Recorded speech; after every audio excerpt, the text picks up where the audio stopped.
Aam Aadmi party MP Swathi Maliwal తనపై జరిగిన దాడి మీద మరోసారి సంచలన వ్యాఖ్యలు చేశారు. తనపై పీఏ బిభవ్ కుమార్ దాడి చేసిన సమయంలో ముఖ్యమంత్రి అరవింద్ కేజ్రీవాల్ ఇంట్లోనే ఉన్నారని, ఈ దాడి విషయంలో తను ఎవరికీ క్లీన్ చాట్ ఇవ్వదలుచుకోలేదన్నారు.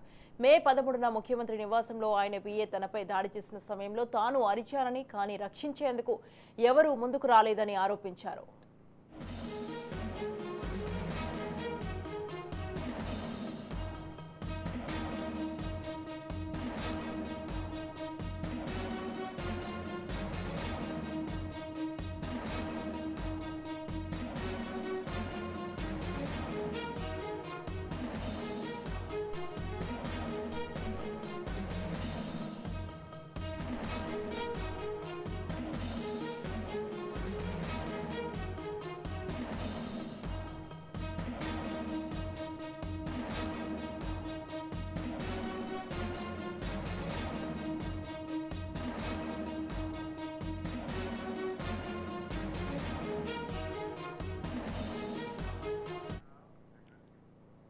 తాను 9 గంటలకు సీఎం నివాసానికి వెళ్లాలని, అయితే ఓ గదిలో తనను వేచి ఉండమని చెప్పారని తెలిపారు. కేజ్రీవాల్ ఇంట్లోనే ఉన్నారని, ఆయన తనను కలిసేందుకు వస్తారని సిబ్బంది చెప్పారని వెల్లడించారు.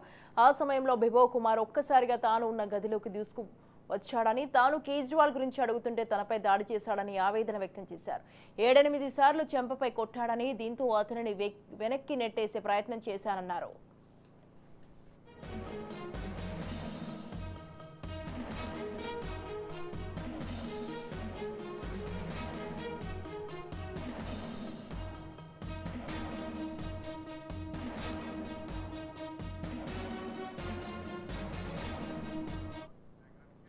వేరే వాళ్ళ సూచనల మేరకే బిభవ్ కుమార్ తనపై దాడి చేశారా లేదా అనేది విచారణలో తేలుతుందన్నారు.